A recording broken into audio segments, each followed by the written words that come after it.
Welcome back to Newstead Abbey, everybody, and welcome to the library here. Today's object is going to be a painting, and we actually have a lot of important paintings in the collection here, and even in this very room, including images of Byron himself, a portrait of his mother, Catherine Gordon Byron, and an image of his servant, Joe Murray, which Byron commissioned himself. But we're not going to be looking at any of those larger portraits today, but rather at this miniature of Charlotte Bacon, née Harley, who Byron made famous when she was a child. But before we get to that part of the story, we have to go back in time a little bit.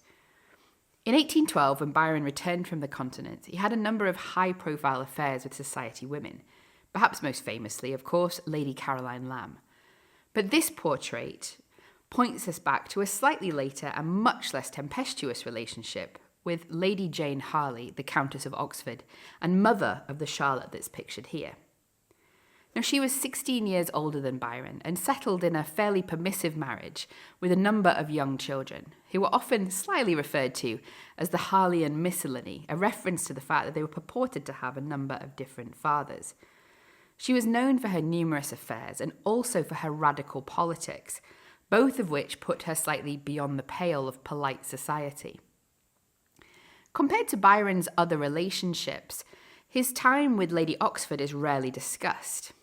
Partly perhaps because it was much less dramatic than some of those other relationships, and also not that many letters survive, because during most of their time together in 1812 and 1813, they were actually living either together or close to each other. They parted ways in 1813, and Lady Oxford went abroad with her husband. But during their relationship, they had a fairly uneventful but passionate time. And also Lady Oxford encouraged Byron's interest in politics, particularly during their stays in London. Byron would later write about Lady Oxford that there is a woman who, amidst all her fascinations, always urged a man on to usefulness or glory.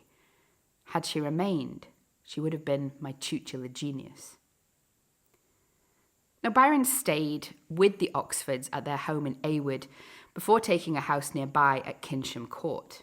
It was during this time at Awood that Byron met Lady Oxford's children and spent quite a lot of time with them, playing with them. Well, that didn't always go that well for Byron. We have a letter that he writes to a friend where he talks about a visible scar underneath his right eye, caused by a stone thrown by Lady Oxford's 3-year-old son.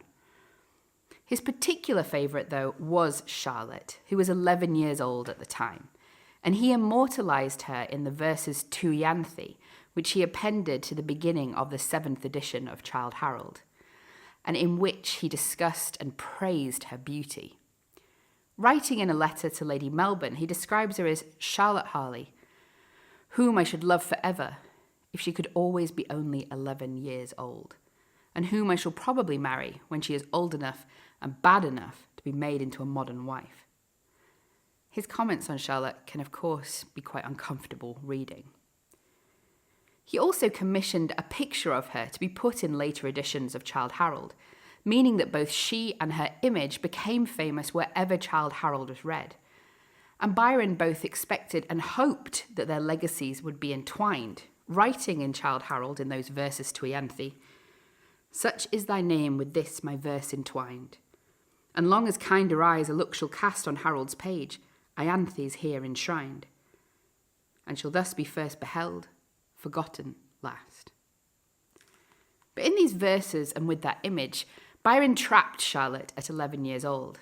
And so it's interesting to see a portrait like this, painted later, and which we see the woman that she would become. Thank you for joining me today for this investigation of another object in our collection, and don't forget to join us again next month. Goodbye.